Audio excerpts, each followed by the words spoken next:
नमस्कार। आज मैं आपके बीच में मानसिक स्वास्थ्य यानी हमारा मेंटल हेल्थ और काउंसलिंग प्रोसेस की इम्पोर्टेंस के बारे में बात करने आया हूँ। देखिए, मानसिक स्वास्थ्य यदि हम अपने वर्तमान परिस्थिति में देखें तो एक ऐसा पक्ष है जो लगभग बहुत ज़्यादा इग्नोर्ड है, जिसको हम लोग जनरली बहुत ध्यान नहीं देते।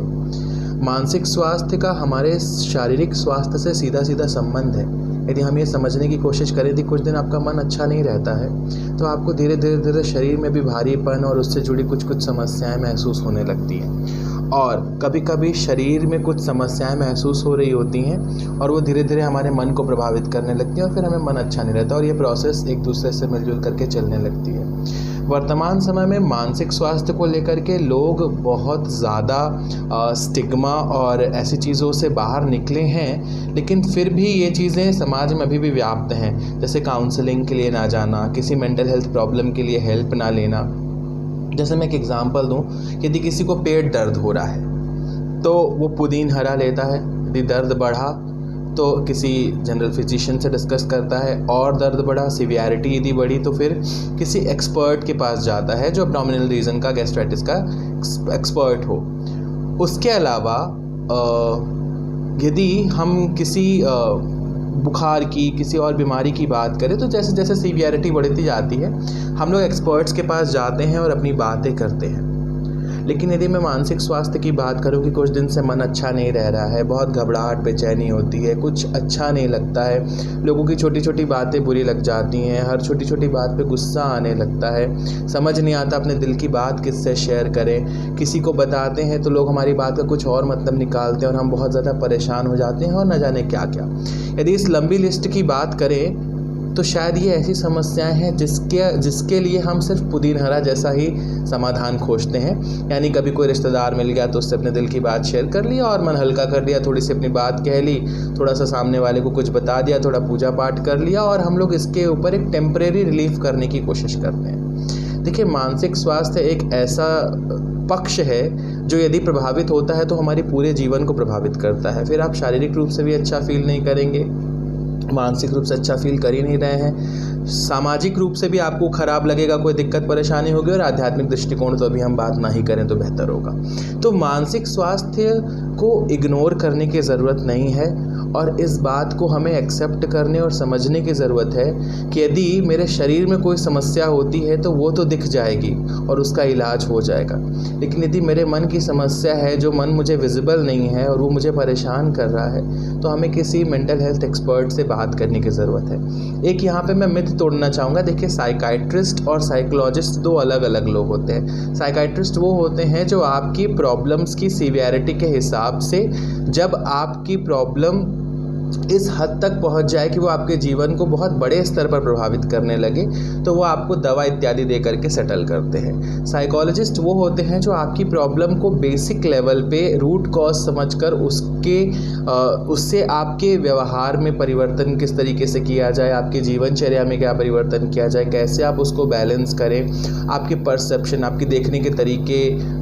विचारधारा, इन सब चीज़ों पे काम करके आपको समाज में स्थिर होने और बैलेंस होने में हेल्प करते हैं। वो साइकोलॉजिस्ट का काम होता है। तो इस चीज़ को समझने की कोशिश करनी है कि मानसिक स्वास्थ्य के बारे में यदि आप बात करेंगे ये अच्छा होगा। और मैं एक बात हमेशा कहता हूँ कि अपने मानसिक स्वास्थ्य का ध्यान रखें और उसके बारे में आप खुद बात करें, अन्यथा यदि लोग आपके मानसिक स्वास्थ्य के बारे में बात करने लगे तो ये आपको कतई अच्छा नहीं लगेगा। दूसरी चीज़ ये कि काउंसलिंग क्या है। देखिए, काउंसलिंग, मैं खुद एक प्रोफेशनल काउंसलिंग साइकोलॉजिस्ट हूँ, तो काउंसलिंग की प्रोसेस को मैं आपको यदि लेमैन लैंग्वेज में बताऊँ तो दो व्यक्ति, यानी एक काउंसलर और जो बात करने आ रहा है, जो परेशान व्यक्ति है, वो काउंसलिंग, ये दो लोग आपस में एक दूसरे से किसी एक समस्या, जिस चीज़ से वो व्यक्ति परेशान है, उसकी समस्या के समाधान के लिए बैठते हैं। और जो काउंसलर होता है वो कोई समाधान नहीं देता, वो आपकी समस्या से रिलेटेड, आपकी समस्या से जुड़ी चीज़ों के प्रोज एंड कॉन्स, कि इसके ये परिणाम हो सकते हैं, इसकी ये चीज़ें हो सकती हैं, वो आपके साथ बैठ करके आपको प्रॉब्लम का सॉल्यूशन निकालने में मदद करता है। और इस तरीके से आप इस लायक बन पाते हैं कि आप अपनी समस्या का समाधान भविष्य में आने वाली परिस्थितियों में भी खुद से कर सकें। तो ये काफ़ी बेहतर अप्रोच होता है। आप काउंसलिंग प्रोसेस को ज़रूर आजमाएं और ये आपके लिए बेहद हेल्पफुल हो सकता है, क्योंकि कई बार हमारे बातचीत करने का तरीका, हमारे बोलने का तरीका और बात किस तरीके से कही जा रही है उससे पूरी की पूरी दिशा और दशा दोनों बदल जाती है। तो काउंसलिंग प्रोसेस मैंने आपको बताई और हम लोग को किस तरीके की समस्याओं के लिए काउंसलर से बात करनी चाहिए। तो कुछ समस्याएं हैं, जैसे कि यदि मैं बच्चों की बात करूं तो बच्चे का समय से चलना बोलना इस तरीके की चीज़ें यदि शुरू ना हो तो आप बात कर सकते हैं। बच्चे को बचपन से बच्चा और बच्चों के कंपैरिजन में कुछ अलग व्यवहार करता हो, या बच्चा बहुत ज़्यादा क्रोधी स्वभाव का हो, बहुत शांत रहता हो या बहुत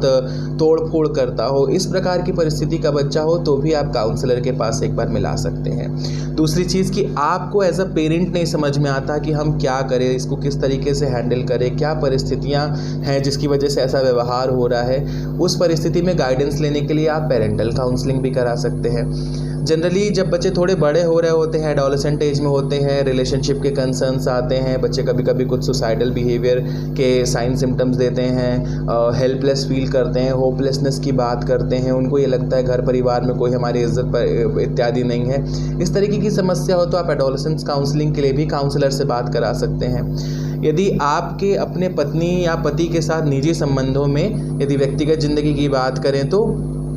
आपकी जो व्यक्तिगत ज़िंदगी है, आपकी जो पारिवारिक ज़िंदगी है, आपकी जो सामाजिक ज़िंदगी है, इन सारे पक्षों में कहीं कोई दिक्कत परेशानी आ रही हो और आपको ऐसा लग रहा हो कि हमें थोड़ा सा कोई यदि गाइड कर देता, समझा देता, बात कर लेता तो हमारे लिए बेहतर होता। तो आप किसी मैरिटल काउंसलर या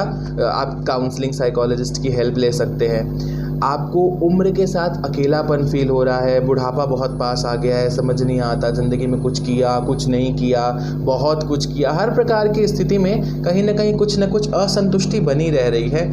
तो भी आप एक बार काउंसलर से मिल सकते हैं, बात कर सकते हैं। सबसे अच्छी चीज़ एक काउंसलर से बात करने की ये होती है कि जब भी आप किसी काउंसलर या किसी साइकोलॉजिस्ट के पास बात करने जाते हैं तो ये दो चीज़ों पे हमेशा बेस्ड होता है। पहला ट्रस्ट और दूसरा कॉन्फिडेंशियलिटी,